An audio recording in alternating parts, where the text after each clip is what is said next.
செம்மர கடத்தல் வழக்கில் தேடப்பட்டு வந்த மதுவிலக்கு டிஎஸ்பி தங்கவேல் புதனன்று கைது செய்யப்பட்டு சிறையில் அடைக்கப்பட்டார்.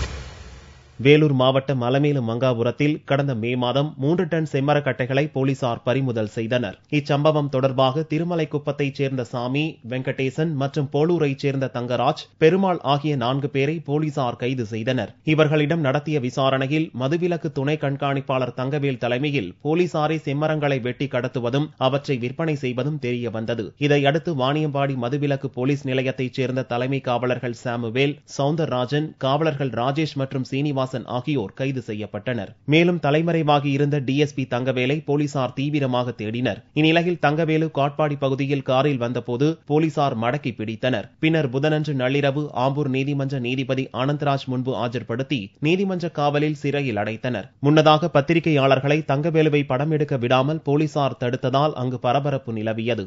இதனிடையே தங்கவேலுவை நீதிமன்ற காவலில் எடுத்து விசாரணை நடத்த நடவடிக்கை மேற்கொள்ளப்பட்டுள்ளது. விசாரணையை தொடர்ந்து செம்மர கடத்தல் கும்பல் குறித்த பல்வேறு தகவல்கள் வெளியாகும் என்று எதிர்பார்க்கப்படுகிறது.